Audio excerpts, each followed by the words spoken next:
ಪದ್ಯ ಮೂಡಲ ಮನೆ 5ನೇ ತರಗತಿ. ಬರೆದಿರುವರು ಚಂದ್ರಶೇಖರ ಕಂಬಾರ್. ನಾವು ವಿವಿಧ ಜಾತಿಗಳಿಂದ ವಿವಿಧ ಮತಗಳಿಂದ ಬಂದಿರಬಹುದು, ಆದರೆ ಒಂದೇ ದೇಶದಲ್ಲಿ ಬಾಳಿ ಬದುಕುತ್ತೇವೆ. ಹಬ್ಬ ಹರಿದಿನಗಳನ್ನು ಆಚರಿಸುತ್ತಾ ಮೇಲು ಕೀಳುಗಳನ್ನು ಮರೆಯುತ್ತಾ ಭಾರತ ಮಾತೆ ಎಂಬ ಒಂದೇ ತಾಯಿ ಮರದ ವಿಶಾಲ ಬಾಹುಗಳಡಿಯಲ್ಲಿ ಜೀವಿಸಬೇಕಾದ ಸತ್ಯವನ್ನು ಅಗತ್ಯವನ್ನು ಪ್ರಸ್ತುತ ಕವನದಲ್ಲಿ ಕಂಡುಕೊಳ್ಳುತ್ತೇವೆ. ಬನ್ನಿ ಪದ್ಯವನ್ನ ಹೇಳ್ತಾ ಹೋಗೋಣ. ಇವರ ಹೆಸರು ಶ್ರವಣ್, ಹರ ಮ್ಯೂಸಿಕಲ್ ವಿದ್ಯಾರ್ಥಿ.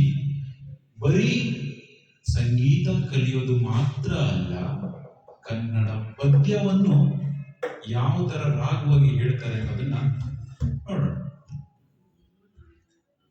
ನಮ್ಮೂರಾಗ ಸ್ಯಾಗ ಆಲಾದ ಮರ ಬೆಳೆದು, ನಮ್ಮೂರಾಗ ಸ್ಯಾಗ ಆಲಾದ ಮರ ಬೆಳೆದು, ಹಾದಿ ಇದೆಲ್ಲ ತಪ್ಪು ನೆತ್ತ, ಹಾದಿ ಇದೆಲ್ಲ ತಪ್ಪು ನೆತ್ತ, ನೆತ್ತಿ ಮೊದಲ ಹರವಿ ತಪವ ಮಾಡೋ ಜ್ಞಾನ, ನೆತ್ತಿ ಮೊದಲ ಹರವಿ ತಪವ ಮಾಡೋ ಜ್ಞಾನ, ಜಡಿಮುನಿಯ ಜಡಿಯ ಹಂಗ ಬಿಡಲ, ಜಡಿಮುನಿಯ ಜಡಿಯ ಹಂಗ ಬಿಡಲ,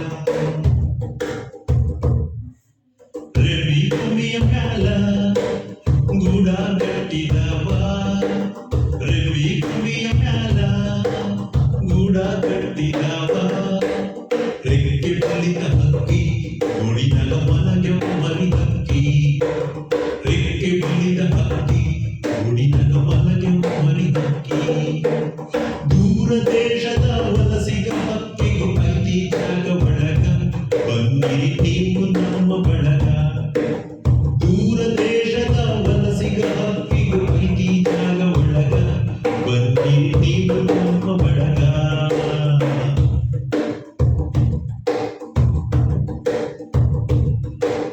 ಹಳೆಯ ಬಾವಿನ ತಳದ ನೀರಿನಾಗ ಹಸರು ಚೆಗರ್ತಾವ, ಬೇರಿಗೆ ಮೊಳಗಿ ಒಣಗಿತಾವ, ಬೇರಿಗೆ ಮೊಳಗಿ ಒಣಗಿತಾವ, ಭೂತ ಬೇತಾಳ ಜೋತ ಬಾವಲಿ ಮೆಮಲ ಕೂಗತಾವ, ಮರದಗ ಕರಗ ಕುಣಿಯತಾವ, ಮರದಗ ಕರಗ ಕುಣಿಯತಾವ, ಮರದ ಎಳೆನೆರಳು ಮನೆಯ ಗೋಡೆ ಮೇಲ ಆಡತಾವ ಆಟ, ಮೂಡ್ಯವ ತೊಗಲ ಗೊಂಬಿಯಾಟ, ಮೂಡ್ಯವ ತೊಗಲ ಗೊಂಬಿಯಾಟ, ಕರುಳ ಬಳ್ಳಿಯ ಕಥೆಯ ಹೇಳತವ, ನೋಡ್ರಿ ಶಾಂತ ಚಿತ್ತ, ನಾ